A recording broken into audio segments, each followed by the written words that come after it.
Well, shalom. My name is Todd Bennett, and this is the weekly recording of the Shema Israel newsletter.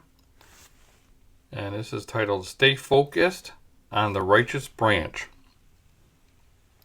This was originally published on day 11 of month 2 on the Creator's calendar, otherwise known as April 20th, 2024 on the Roman calendar. It was also day 25 of the Omer count and the fourth Sabbath in the count. Well, in the midst of our ongoing examination of the Exodus from Egypt, we took a bit of a detour last week in the last message, and I felt it was important to mention the Jesuit deception being perpetrated upon evangelical and Zionist Christians. I recently saw the internet light up with videos and articles about an imminent red heifer sacrifice and thought I should comment on it. You see, many people have expectations about the future that guide their actions and beliefs. Sometimes those expectations are not supported by the scriptures or history, but rather on traditions. So, in order to stay within the will of Yahuwah, we need to discern whether our thoughts and actions are grounded in truth or not. You really need to keep your head on straight and stay focused on Yahuwah and His Son, because this world will attempt to deceive you at every turn. The existence of a Zionist state named Israel is a good example. Over 100 years ago, a group of Marxist-Leninists, agnostics, decided to form a movement called Zionism, with the goal of seeking a homeland for Jewish people. They were not Yahudim repenting for rejecting Messiah Yeshua. They were not fasting and praying for return like Daniel in Babylon, and they were not asking or seeking a restoration of the covenant relationship and the land through Yeshua and through His renewed covenant. They don't have a second thought for Yahuwah. They didn't have a second thought in His Torah or His Son. Well, over the decades that followed, they were just looking for some land to call their own. They didn't care if it was in Africa, Madagascar, the USSR, the United States, Crimea, or any number of other possibilities that were considered around the world. Well, after the fall of the Ottoman Empire, the British Mandate became the focus, and it was supposed to be divided and shared with the Palestinians. We've already examined the history in previous messages, so I won't get into that here. What's important to understand is that religious Jews also emigrated to the modern state and insisted upon certain requirements, such as the Sabbath and the Pharisaic Jewish holidays. And through the years, Israel transformed from a secular Jewish state to a quasi-Pharisaic state as religious political groups gained more power and influence. In fact, the recent protests in Israel that we observed, prior to October 7th were the result of secular Jews resisting the efforts of the religious right to assert more and more control.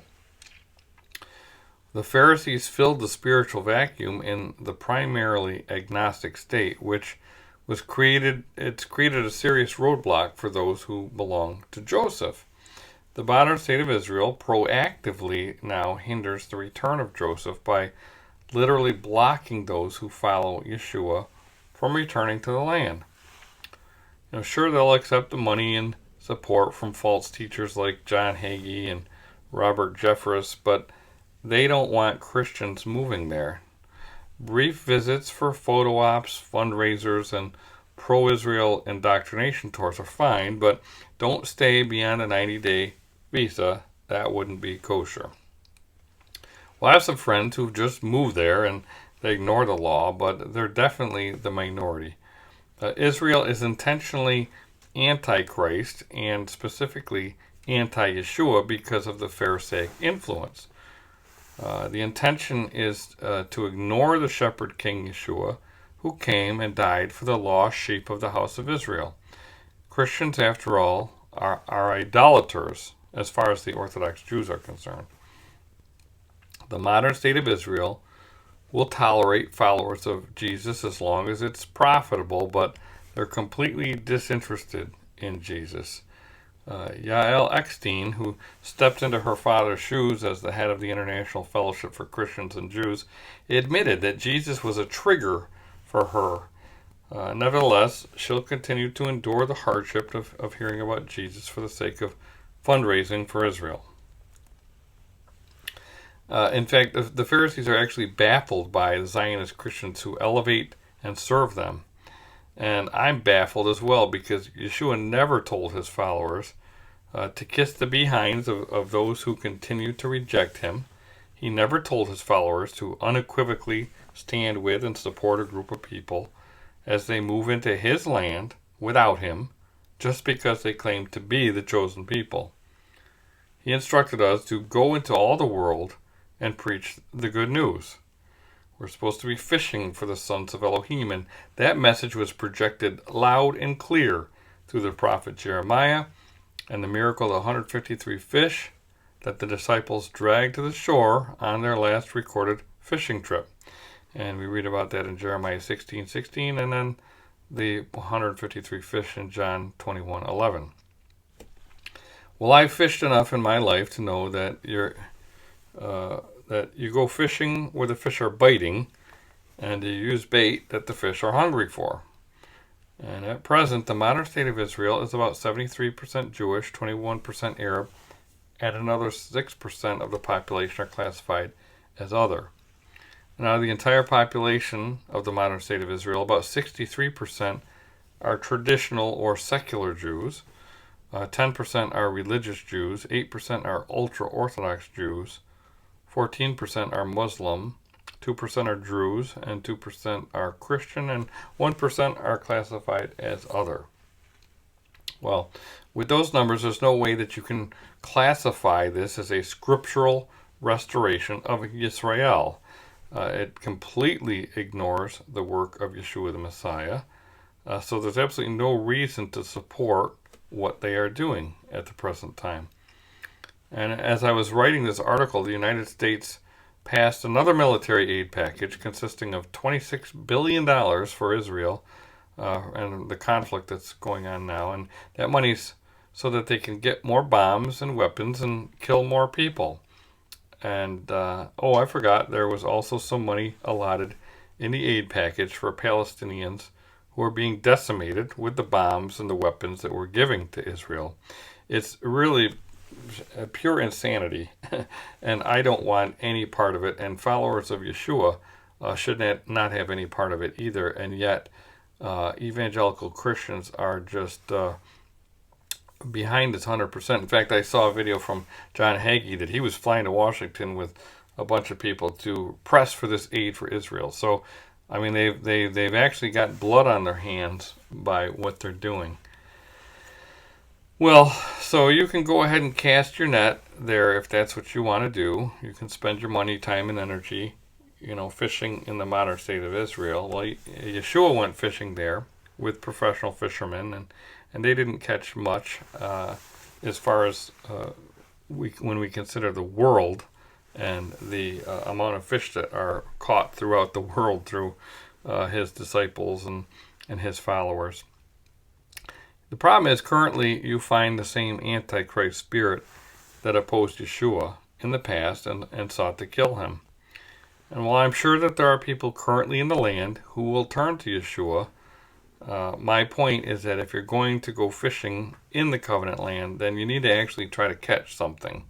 Just giving them money to take more land and kill and oppress the Palestinians is not going to bear any good fruit, and that's really not what we're supposed to be doing as fishers of men, as Yeshua called us to be. Instead of just standing with Israel, Christians should be warning Israel to repent. They should be pointing them toward the branch and preaching the good news of the Messiah. Of course, that's illegal to proselytize in Israel. Imagine that. So much for the shared Judeo-Christian values and Israel being the only democracy in the Middle East, because that's the main reason why everybody says we have to support them. Well, it's not much of a democracy if you don't even have free speech, and especially speech that prohibits talking about the Christian Messiah.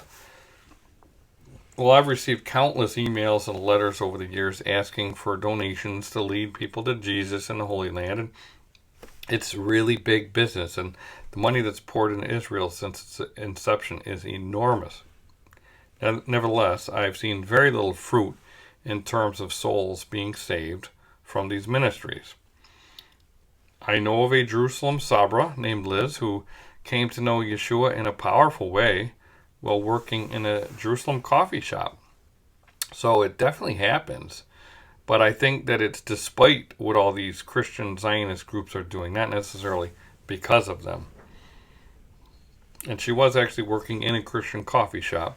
But it's amazing how, according to her testimony, she read the words of Yeshua on the wall that they had posted there.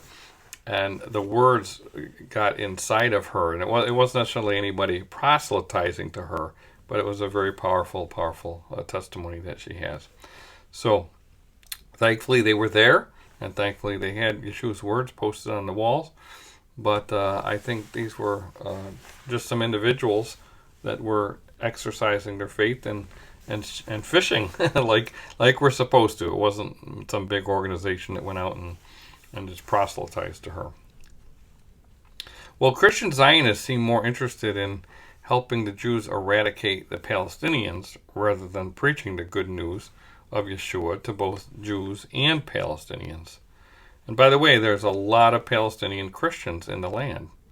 But I guess they don't matter because the Jewish chosen people trump Arab lives, even Arab Christian lives. Most Christians would never admit it, but all you have to do is watch evangelical Christian Zionist news coverage, and it's easy to discern. There's definitely embedded racism in Christian Zionists. And as I said before, I've heard many Christian Zionists spew hatred towards the Palestinians, and that's why they don't have a problem with the genocide that's happening in Gaza and the military crackdown in the West Bank.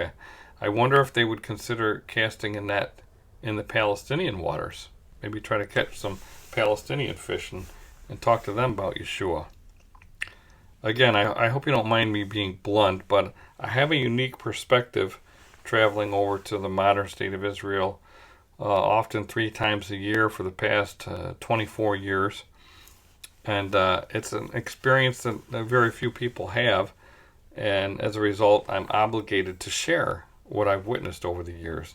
It's not anti-Semitic. It's just the reality of what's occurring with the issue of the modern state of Israel. And followers of Yeshua should not be fixated on the Jewish state. And I guess that's my ultimate warning. It's idolatry for some who wave the Israeli flag, which contains the Star of Saturn, by the way, and they wave it as if it's the banner of Yahuwah, as if they're worshiping Yahuwah by waving the banner of the hexagram, which is the Star of Saturn. The people are confused by this issue, and that's why I feel the need to really clarify it. And I suggest that they ditch the Israeli flags and pick up some nets. Start fishing for the sons of Elohim all around the world. There's plenty of great spots to fish in the waters of the nations, and I suggest that you find one and start casting your net as Yeshua directs. Try the right-hand side of your boat for starters. Also, I hope you can see the grand deception taking place. The enemy knows that Joseph is destined to return and claim the rights of the firstborn. It's the culmination of the renewed covenant plan through the firstborn son of Elohim, Yeshua the Messiah. We talked about the Passover and the emphasis on the firstborn, and there's going to be another Passover with an emphasis on the firstborn, and that's what we're rehearsing for. That's what we're preparing for. And the enemy not only wants to stop that from happening, but why not light up a nuclear war while we're at it? Satan hates the Messiah, the renewed covenant, the covenant people, and the covenant land. He wants to keep the rightful heirs as far away from the land as possible. The goal of Greater Israel, promoted by Benjamin Milkowski, a.k.a. Benjamin Netanyahu, is to take over much of the land promised to Abram. And of course, that involves booting people out and blocking others from coming in. Well, here's a description of the promise made during a blood covenant ceremony between Yahuwah and Abram. It says, on that day, Yahuwah made a covenant with Abram, saying, to your seed I give this land, from the river of Egypt to the great river, the river Euphrates, the land of the Kenites, the Kenizzites, the Cadmonites, the Hittites, the Perizzites, the Rephaim, the Amorites, the Canaanites, the Girgashites, and the Jebusites. It is literally from the river to the river, the river Nile to the Euphrates River. You've probably heard the slogan, from the river to the sea. The Palestinians have been popularizing it by adopting it from the Zionists. You see, the Zionists actually coined that phrase decades ago to indicate their intentions to take over all the land. The Palestinians started using it as a chant for freedom. From the river to the sea, Palestine will be free. Ironically, the Palestinian usage has been declared to be anti-Semitic because they want to boot all the Jews out. But when the Zionists used it prior to them, well, that was fine. Ultimately, this all comes down to the claim that the Jewish people are indigenous to the land and have a divine right to live there. And that's fake news. The indigenous people were the Kenites, the Kenizzites, the Cadmonites, the Hittites, the Perizzites, the Rephaim, the Amorites, the Canaanites, the Girgashites, and the Jebusites. These were the true indigenous people, and they were defiling the land. So Yahuwah then decided that he was going to give the land to the seed, the Zerah, of Abram, a man who acted righteously by obeying Yahuwah. Many translations translate the Hebrew word Zerah as descendants or offspring, plural, but we spent a lot of time in previous messages examining the promise of the seed, and the important thing to understand is that this promise harkened back to the garden, when Yahuwah declared, and I will put enmity between you and the woman, and between your seed and her seed. He shall bruise your head, and you shall bruise his heel. So the seed promised to Abram goes back to this seed referred to in the garden. And it's one who will right the wrong and restore creation. So we're not talking about just all the descendants and just this big genetic class of chosen people. We're talking about a prophetic seed that would come from the line of Abram, that would undo and resolve the sin and the separation that occurred back in the garden. The promised seed would flow through Abraham and into a specific woman renamed Sarah as part of the covenant of circumcision that we read about in Genesis 17. The purpose of the covenant was not so Elohim could just fill his land with people who called themselves Jewish. The purpose was to use the seed of a chosen man and the womb of a chosen woman to set his land apart through diligent obedience and ultimately bring forth the Messiah, who would restore the relationship between Yahuwah and the nations. And that's the good news, that the Messiah has come, and he's come and he's going to return to complete his mission. And that's what we should be focusing on. And that's why we read about the man Abram immediately following the Tower of Babel incident. Abram was chosen by Yahuwah to restore the broken relationship with the peoples of the nations. And that's why Joseph, the house of Israel, is currently scattered amongst the nations. He's going to be drawn when Yah gathers his net and draws the sons of Elohim back to him from the nations. That's the culmination of the covenant plan. And it's no coincidence that the covenant of circumcision coincided with a name change for Abram and Sarai. Abram had his name changed to Abraham, and Sarai had her name changed to Sarah. The source of the seed and the destination of the seed both had a hey added to their name. In the ancient Hebrew, hey is represented by a person holding their hands in the air and means behold or praise, and it represents an acknowledgement of the person's praise and worship of Elohim. The hay can also represent the breath of Yahuwah, or his spirit. And indeed, we see the letter He twice in the very name of Yahuwah. Yud He Vav He.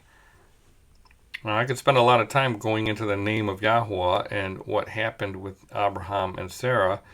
For now, it's important to understand that they were changed. They were like born again through this incident and filled with the Spirit, and that's what it points to, is that Spirit-filled, two Spirit-filled individuals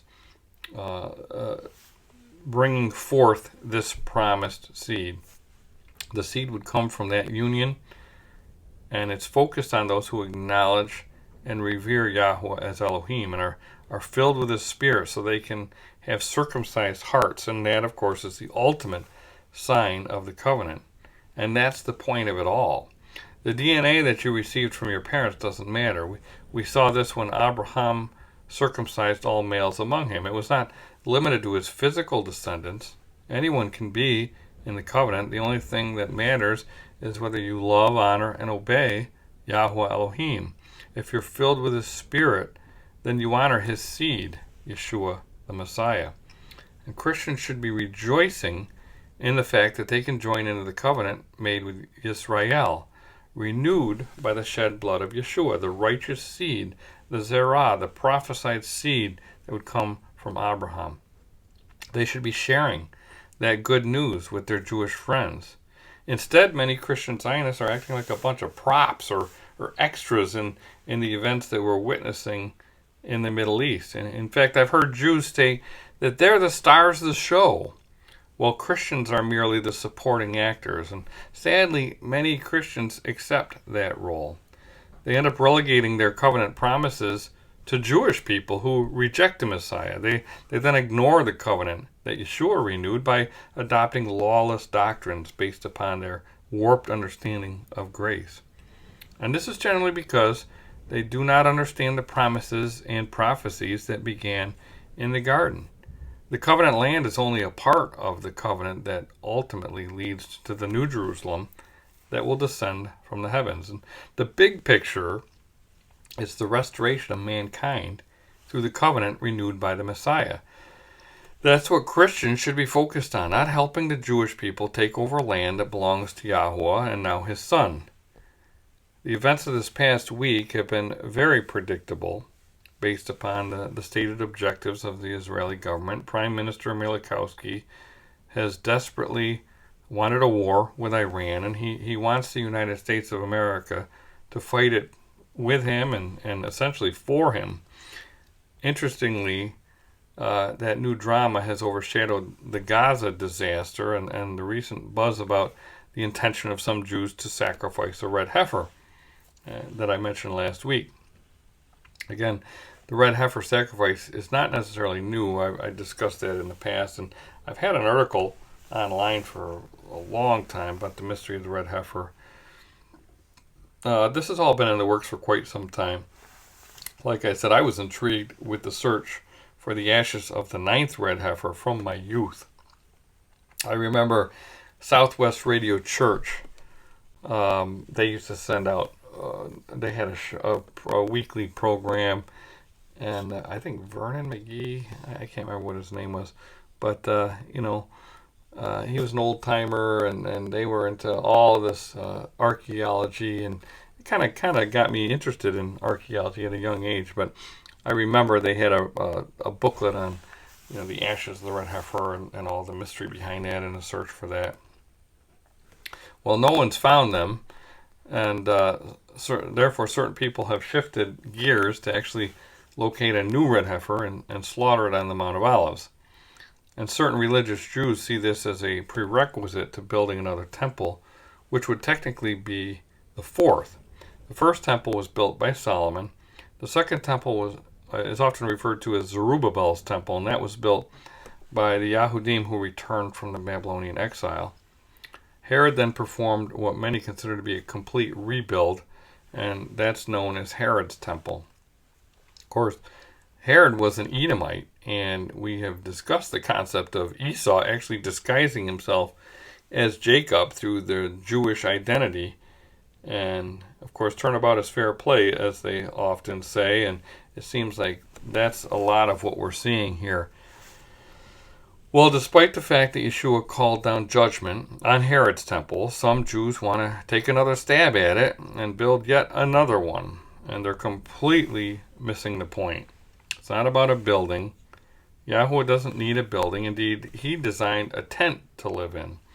And the existence of a building does not equal the presence of Yahuwah either. Remember the powerful words spoken by Stephen before they stoned him?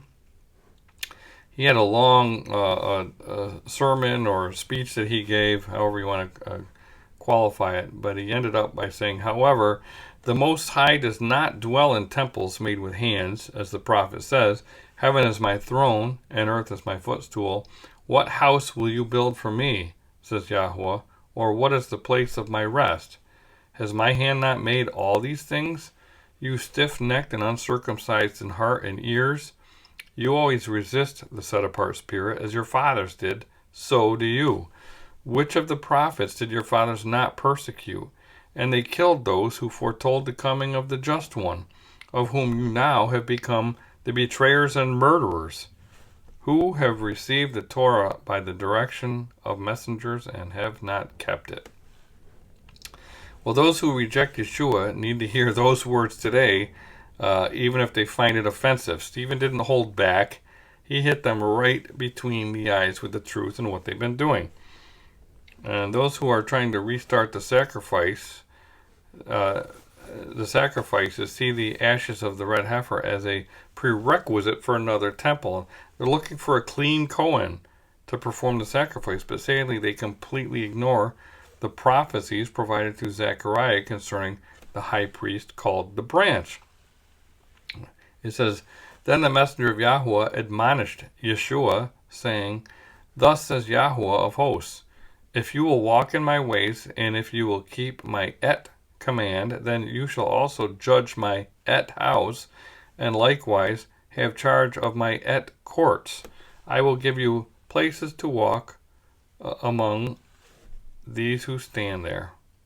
Hear, O Yeshua, the high priest, you and your companions who sit before you, for they are a wondrous sign. For behold, I am bringing forth my servant the branch. For behold, the stone that I have laid before Yeshua, upon the stone are 7 eyes. Behold, I will engrave its inscription, says Yahuwah of hosts, and I will remove the iniquity of that land in one day. In that day, says Yahuwah of hosts, everyone will invite his neighbor under his vine and under his fig tree.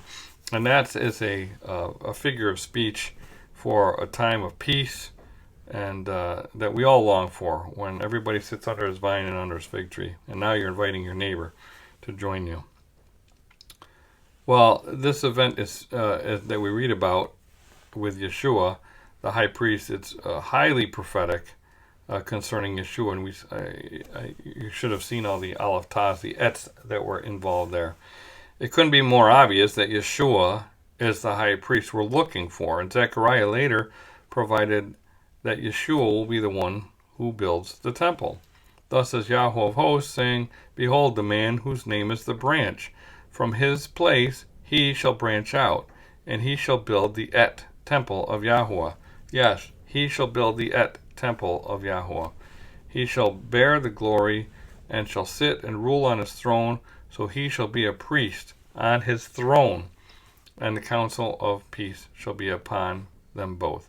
So a priest on his throne, a king and a priest, that's Melchizedek. And of course that's the high priest, Yeshua the Messiah.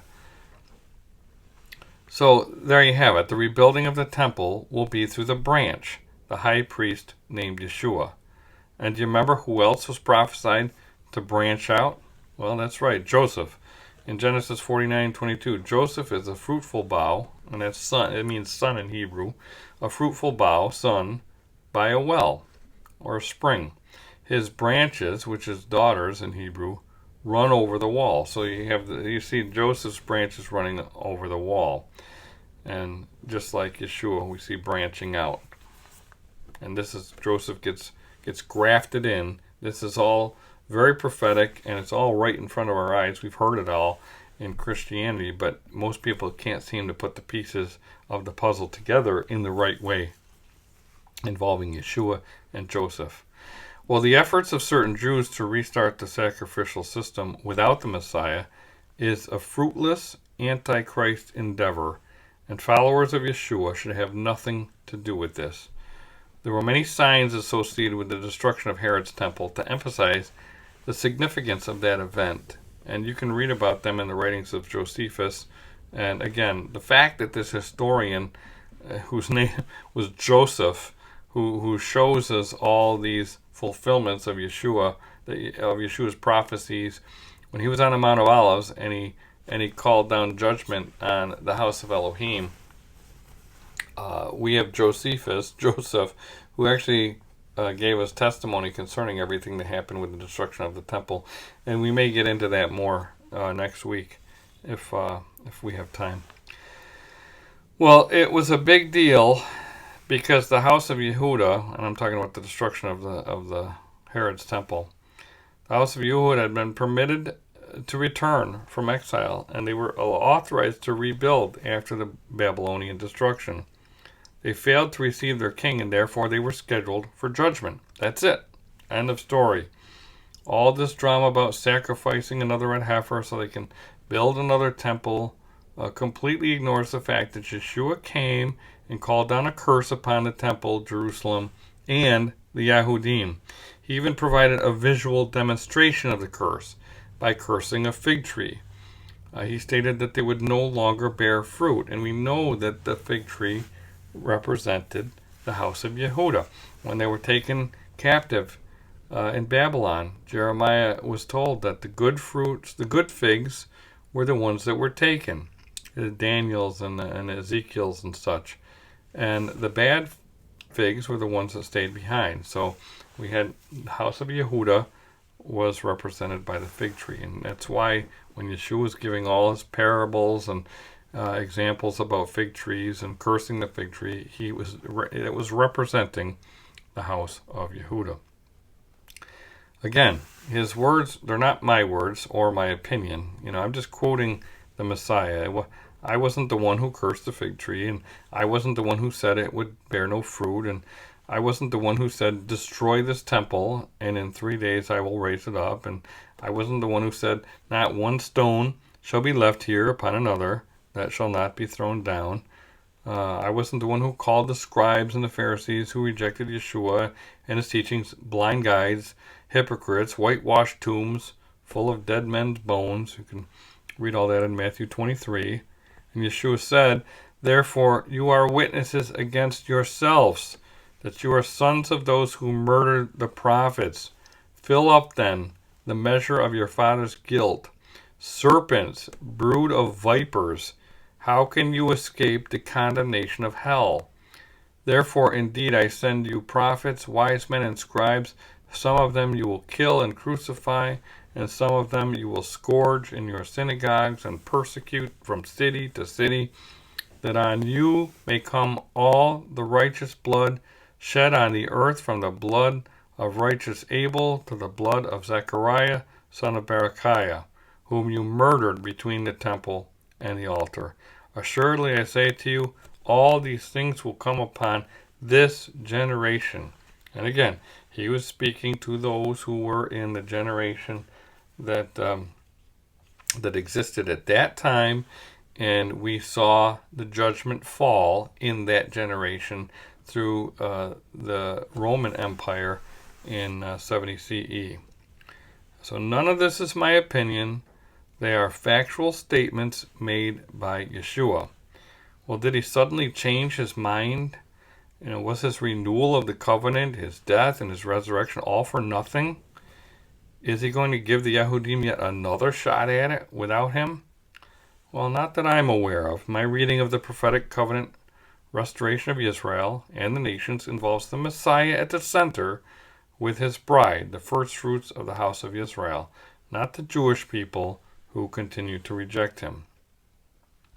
I've heard certain Jews state that Noahides can offer sacrifices everywhere, but Jews can only offer a sacrifice on a Temple Mount. And they teach that the temple must be rebuilt in order for Jews to be a priestly nation and bring offerings for the Gentiles. Well, none of this is true.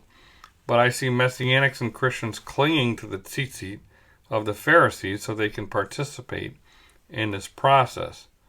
And according to Zechariah, we should be clinging to the tzitzit of Yeshua. We read about that in Zechariah 8:23. Interestingly, the red heifers being prepared to sacrifice don't have ear tags, but they do have RFID chips embedded under their skin. How appropriate for a slaughtering in the religion of the New World Order. Well, these are interesting times, and people find it all to be very thrilling. Everyone wants to be involved, in the know and in the middle of the action, involved. But you've got to make a decision. Will you participate in this folly, or will you stand firm with Messiah Yeshua? And what if they start, reporting all sorts of signs and miracles? What then? Well, the bottom line is that they're doing this to bring a new and different Messiah because they're rejecting Yeshua as the Messiah. They need their eyes opened, and maybe Yeshua will do it when he returns. In the meantime, we've all got a job to do. So if you spent the time, and interestingly, if they spent the time and energy inspecting Yeshua, they spent the same time that they spent inspecting Yeshua that they've spent inspecting those red heifers, I think they'd probably clearly see that he was and is the Messiah that they've been supposedly longing for all these centuries. They go through these red heifers with just a magnifying glass to look at every hair to see if it's got any white hairs or any flaws or any defects, and it's kind of ridiculous when they will just reject Yeshua offhand. Well, if they spent the same time inspecting him and his words and his actions that they spend inspecting these red heifers, I think they'd be left with a very interesting conclusion. Well, they claim that it's their obligation under the Torah to find a red heifer and slaughter it. Yet they completely ignore the prophet, like I say, the prophet Yeshua, who came and called judgment down upon them. So I suggest they get their magnifying glasses out and start looking at the words of Yeshua and start inspecting him a little closer. And again, we as witnesses, that's part of our obligation to reveal the Messiah to the world, to shine his light to the nations.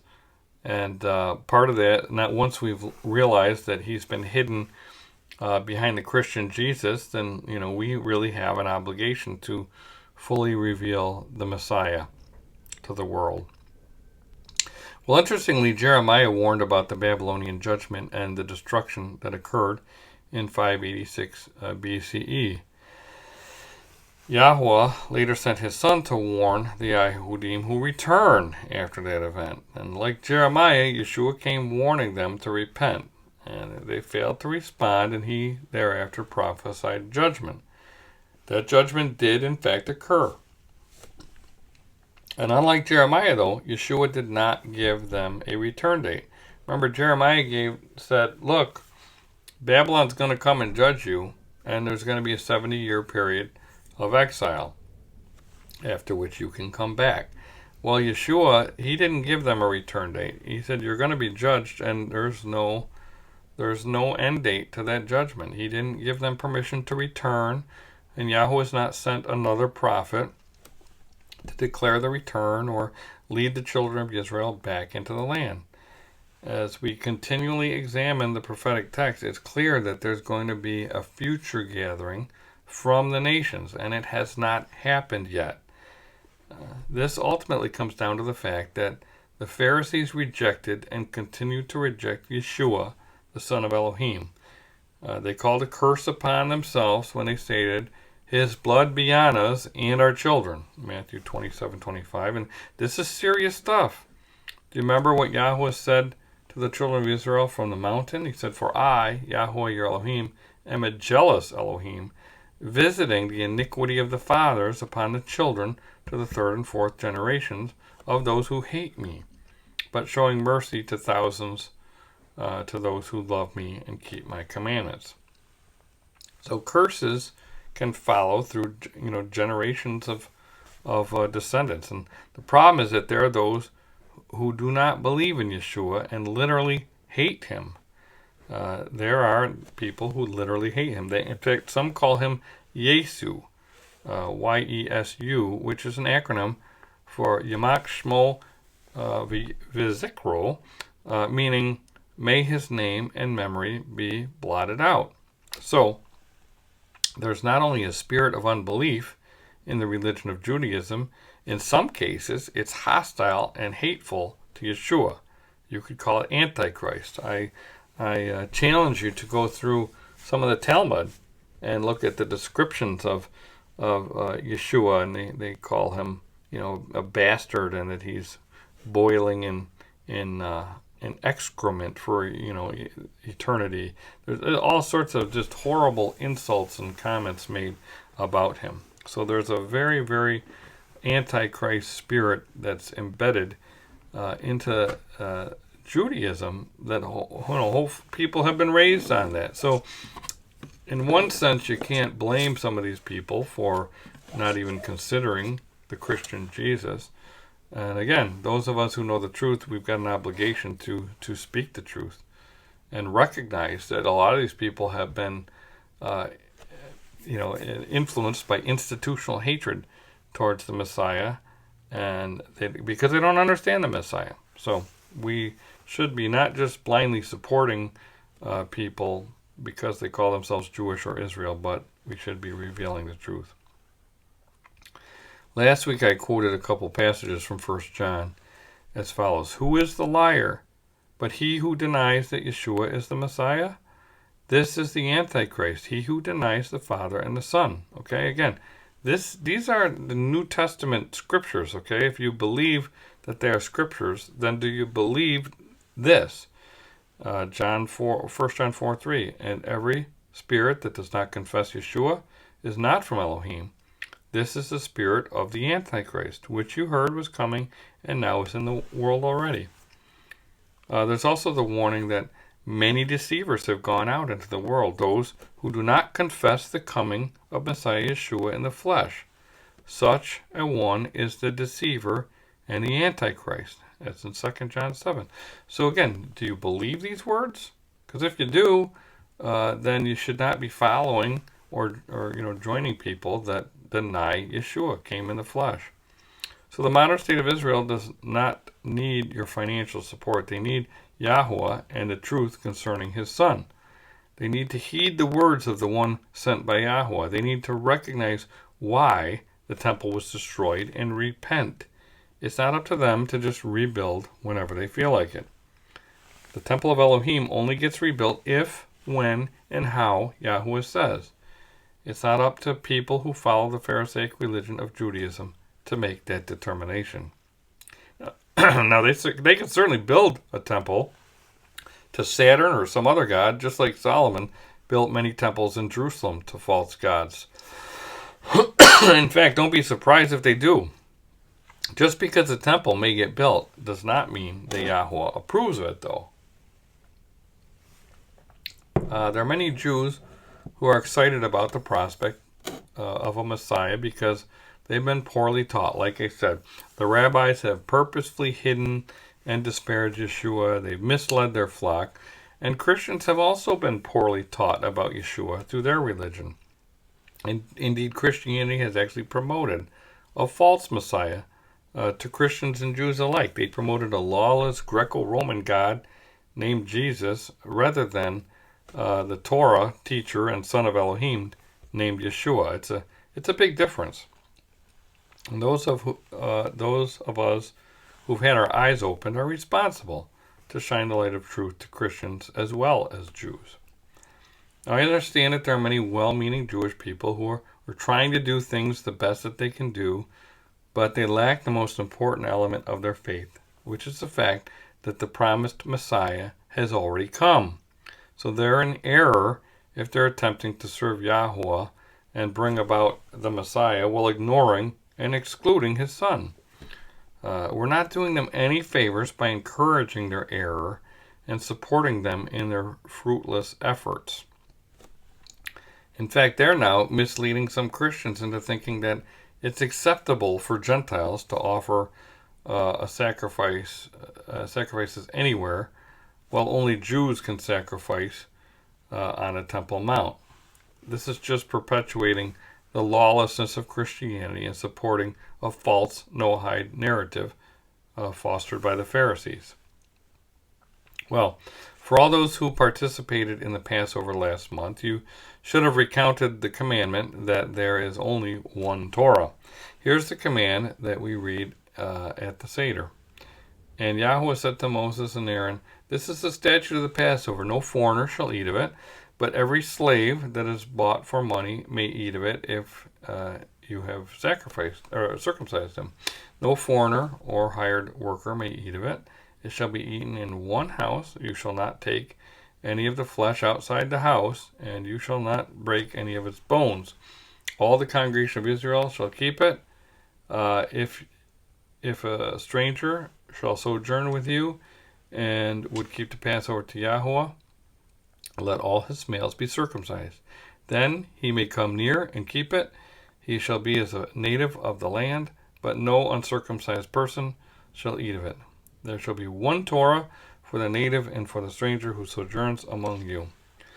Well, from this we understand that anyone could join the covenant if they were willing to carry the sign of the covenant. There's one Torah for the native Israelite and the stranger who desires to follow Yahuwah. The Torah specifically provides the commandments for presenting an offering to Yahuwah, and it also specifically provided that you don't make an offering at just any time or any place. And here's the command.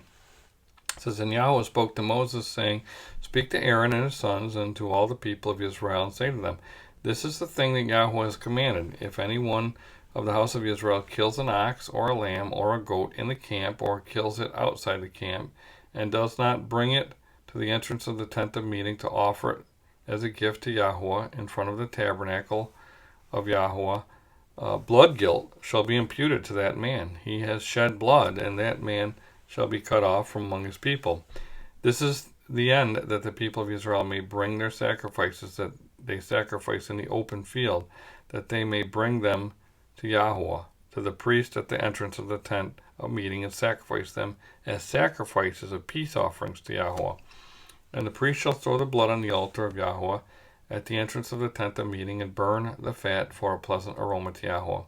So they shall no more sacrifice their sacrifices to demons, after whom they whore. This shall be a statute forever for them throughout their generations. And you shall say to them, Any one of the house of Israel, or of the strangers who sojourn among them, who offers a burnt offering or sacrifice, and does not bring it to the entrance of the tent of meeting to offer it to Yahuwah, that man shall be cut off from his people." So those who teach that so-called Noahides can sacrifice anywhere are simply lying. They're actually causing people to commit a terrible sin. They're also perpetuating the supremacy of Jews over Gentiles, and this is a good example of the racism embedded within Judaism and Zionism. Noahides are a classification of people made up by the Pharisees. They teach that only the Jews can obey the Torah, but the Gentiles, the nations, can operate as sons of Noah and obey the 7 Noahide laws. Well, it's all pure fiction, and it's a terrible lie that relegates the non-Jews to the supporting actors that we talked about before in a drama, and places the Jewish people at center stage. They're the stars of the show. And, I could go on and on about how this elitism, this spiritual elitism is built into Judaism, but that's for another day. The simple fact is, though, that the Christian Zionists seem to believe that they're just the support staff for the Jewish people, which is really undermining and minimizing the work of the Messiah. They apparently follow the Messiah of Israel, and yet they're just not doing anything to promote and exalt Yeshua. Instead, they're serving these people who are walking in error. It's a terrible distraction and a terrible deception. This is all a narrative that finds no support in the scriptures. When we're looking at the Jewish people and the Noahides and the sons of Noah and all that. Being classified as Jewish, genetically or otherwise, does not make you special. It's your heart and your participation in the restored covenant that makes you set apart. The Jews who are attempting to reinstitute the temple service are operating under a broken covenant. They have no ability to renew that covenant through their futile actions or with the ashes of a red heifer for that matter. The red heifer was a pattern for a sacrifice that needed to be made outside the camp in order to make people clean so they could dwell in the camp. And it's a pattern for Yeshua, who was not sacrificed in the temple. His blood was shed outside of the camp, outside the gates of Jerusalem, probably on the Mount of Olives near the Mikvah altar, and I've talked about that in my book, The Messiah. His side was cut open, likely in the same place where the side of Adam was opened while he was in a deep sleep resembling death. The pattern of the death of the man resulting in the birth of his wife traces back to the beginning. Again, we need to go back to the beginning to see all the fulfillments. Yeshua came to restore what Adam had lost through disobedience. The blood and the water that spilled from his side was for the bride that he could raise up through the renewed covenant. The DNA in that blood is the only DNA that matters, and that is the DNA that we should be interested in. We should not be locked arm in arm with Jews who are trying to bring about a false Messiah. We should be spending our time and energy witnessing the truth concerning Messiah to them. I see too many Messianics and Christians joining forces with Orthodox Jews in fruitless efforts to bring about their false Messiah, and this is all vanity and foolishness, if I may be so blunt. You're responsible for what has been given to you, and if you stand silent or support an endeavor that's contrary to the testimony of Yeshua, then you'll have to do some explaining someday. Our job is to be a faithful witness. And do you know what is called a faithful witness in the scriptures? The moon. In Psalm 89:37 it says, like the moon, it shall be established forever, a faithful witness in the skies. Selah. Well, amazingly, the mention of the moon in this text is because of the covenant made with David that would pass through his seed. It's a messianic reference that the covenant promise of a king would stand the test of time. The word of Yahuwah is as dependable and as reliable as the moon. And that's a pretty powerful endorsement of the moon. Have you ever looked at the moon through a telescope? The craters are incredible, and the dark side of the moon is even more incredible from the photos I've seen. It has taken a beating, absorbing hits and essentially protecting the Earth from space debris. It's not pretty. It's beat up and battered with no color, no rings, no special features. It simply reflects the light of the sun so that we can keep time in the appointed times. And that is its job, and it does it well. It plays an integral role in our creation and as a witness for time here on earth. It's a constant reminder that this creation is not in a perfect state and must be renewed. And we can't just look at a calendar on the wall for our appointed times. We need to keep looking up after the moon goes into its dark phase so we can determine the beginning of a new month. And in the case of Yom Teruah, an appointed time, because Yom Teruah begins on day 1 of month 7. So we don't have 30-day months right now. They could be 29 days, it could be 30 days. So we have to keep looking at the moon. That's the whole point of it. It's particularly significant when we consider the appointed time of Yom Teruah. There's actually an appointed time that you've got to keep looking for the moon to determine when the appointed time occurs. And Yom Teruah is that appointed time that occurs on day 1 of month 7, right after sunset, following day 30 of month 6. That we saw actually the sign when Yeshua was born. It was a 30-day month in month 6. We know that because we can calculate back using the movements of the moon, the sun and the moon. Yeshua was born on Yom Teruah, and that makes it particularly significant.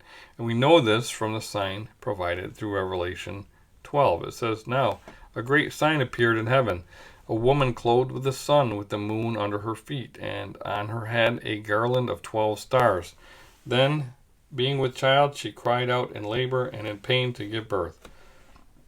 That great sign occurred on September 11th, 3 BCE, through the lights that Yahweh placed in the heavens for signs, appointed times, and days and years. I talked about that sign in more detail in the Walk in Light book titled The Messiah. And all those who were diligently looking for the renewed moon on that evening would have sounded shofars and shouted throughout the land. They had the privilege of celebrating the birth of the Messiah, although they didn't know it at the time. See, Yahweh orchestrates everything, and we must simply obey and rehearse. We don't always know everything that He's doing. We just need to make sure that we're doing what we are commanded to do. And only one of those commandments involves using the lights in the heavens to keep the appointments with Him.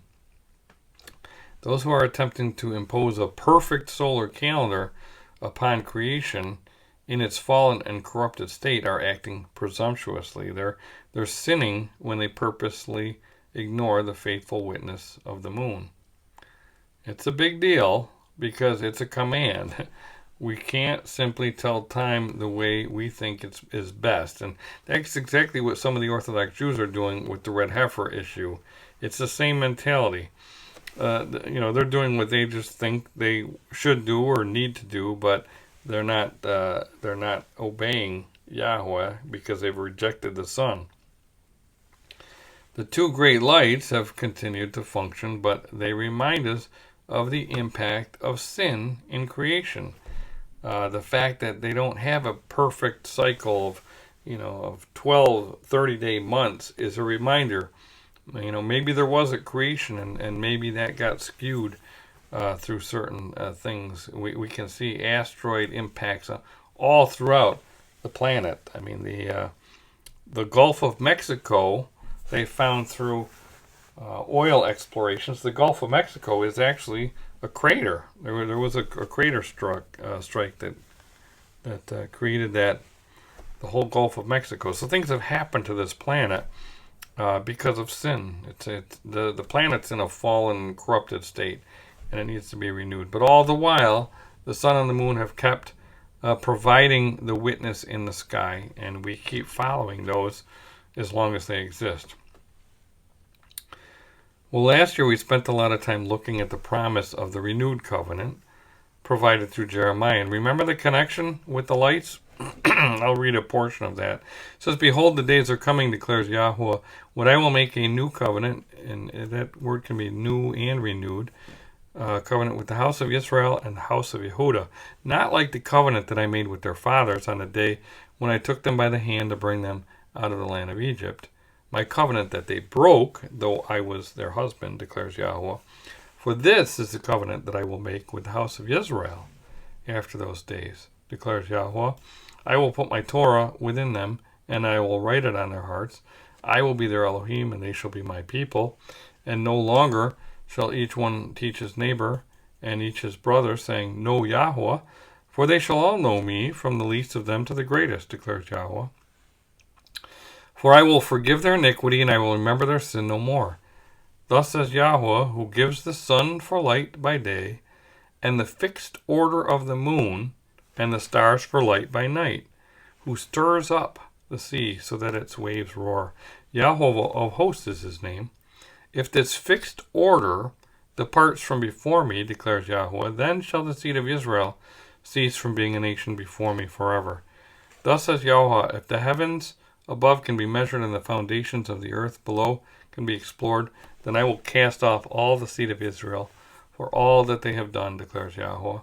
Behold, the days are coming, declares Yahweh, when the city shall be rebuilt for Yahweh, from the tower of Hananel to the corner gate, and the measuring line shall go out farther straight to the hill Gareb, and shall then turn to Goah.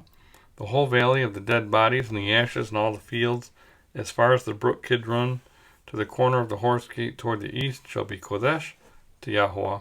It shall not be plucked up or overthrown any more forever. Well, the renewed covenant will not be the same as the one made with the children of Israel when they're brought out of Egypt. It will be fulfilled with the house of Israel through a future exodus. And that's why we rehearse toward Shavuot with purpose. We're expecting to participate in a greater exodus from the nations. The Torah was written on tablets of stone at Sinai on the Shavuot following the exodus from Egypt, led by Moses. The Spirit fell on the followers of Yeshua on Shavuot following his resurrection. Can you see how the promised renewed covenant will be different? Well, 40 years after Yahweh spoke from the mountain, the patriarch Yeshua, led the children of Israel into the covenant land and circumcised their flesh. As we count to 50 during the Omer count, we're supposed to be thinking about the Jubilee. Will Yeshua finally lead his bride into the covenant land after 40 Jubilees, where he will then circumcise their hearts? It may be a pattern to be watching for. The prophecies clearly point to a future where the house of Israel is gathered and restored through the new covenant. Yeshua and Joseph are at the very center of it all, and this is as certain as the fixed order of the moon, the faithful witness. Did you notice that the city will be rebuilt for Yahweh? Also, did you recognize the boundaries for the area of Jerusalem that will be Kodesh? The portion of Jerusalem that will be Kodesh includes the Mikpad gate, where the red heifer was brought across the Kidron to the Mikpad altar. And this is a prophecy that we await a future fulfillment of, because the Yahudim were indeed plucked up and overthrown by the Romans, and that area has not been rebuilt and set apart and made holy or Kodesh for Yahweh. So we are anticipating a fulfillment of and the fullness of that renewed covenant as prophesied by Jeremiah. Israel being a nation is all about being in covenant with Yahweh. The way that will happen is through the promised branch. According to Isaiah 11, there shall come forth a rod from the stem of Jesse, and a branch shall grow out of his roots. The righteous branch will reign as king. According to Jeremiah, behold, the days are coming, says Yahweh, that I will raise to David a branch of righteousness. A king shall reign and prosper and execute judgment and righteousness in the earth. This king will reign with his bride on Mount Zion. And in that day 7 women shall take hold of one man, saying, we will eat our own bread and wear our own apparel. Only let us be called by your name to take away our reproach. In that day the branch of Yahweh shall be beautiful and glorious, and the fruit of the earth shall be excellent and appealing for those of Israel who have escaped. And it shall come to pass that he who is left in Zion and remains in Jerusalem will be called Kodesh, everyone who is recorded among the living in Jerusalem. When Yah has washed away the filth of the daughters of Zion and purged the blood of Jerusalem from their midst by the spirit of judgment and by the spirit of burning, then Yahweh will recreate above every dwelling place of Mount Zion and above her assemblies a cloud and smoke by day and the shining of a flaming fire by night. Does that sound familiar from the Exodus from Egypt? For over all the glory there shall be a huppah, and there shall be a sukkah for shade in the daytime from the heat, for a place of refuge and for a shelter from storm and rain. Well, did you notice the mention of the huppah, which is used in traditional Hebrew weddings, and the sukkah that we dwell in during the Feast of Ingathering, called Sukkot? Well, this was all an allusion to the future return of Yeshua and the gathering of his bride. It's a culmination of our rehearsals of the appointed times, and you can see the appointed times in these prophecies. Yeshua is not bringing back a people who do not believe in him or follow his ways. Rather, he's calling for the wise virgins, the daughters of Zion, from the 4 winds of heaven. Then I raised my eyes and looked, and behold, a man with a measuring line in his hand. So I said, where are you going? And he said to me, to measure Jerusalem, to see what its width and what its length, what is its width and what is its length. And there was the messenger who talked with me going out, and another messenger was coming out to meet him, who said to him, Run, speak to this young man, saying, Jerusalem shall be inhabited as towns without walls, because of the multitude of men and livestock in it. For I, says Yahuwah, will be a wall of fire all around her, and I will be the glory in her midst. Up, up, flee from the land of the north, says Yahuwah, for I have spread you abroad like the four winds of heaven, says Yahuwah. Up, Zion, escape you who dwell with the daughter of Babylon.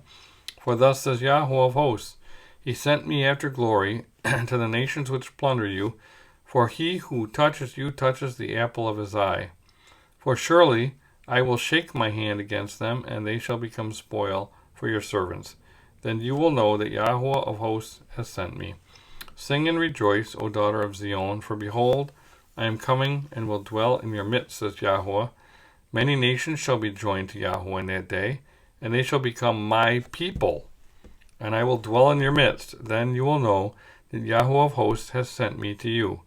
And Yahuwah will take possession of Et Yehudah as his inheritance in the set-apart land, and will again choose Jerusalem.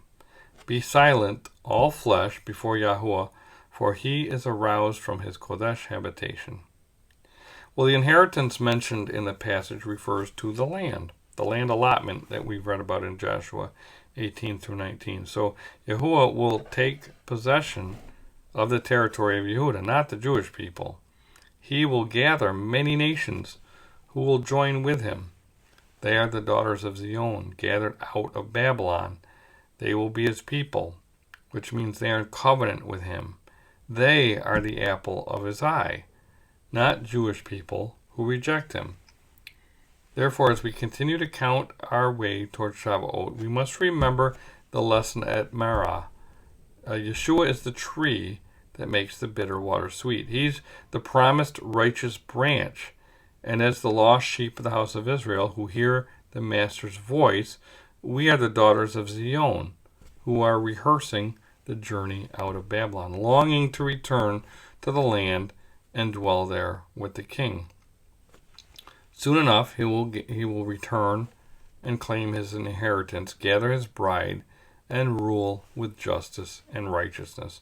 Jeremiah says, In those days and at that time I will cause a righteous branch to spring up for David, and he shall execute justice and righteousness in the land.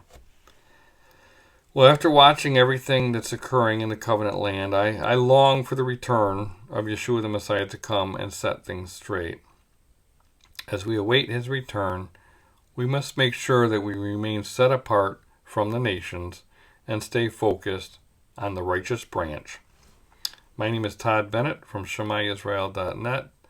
Barakot and Shalom.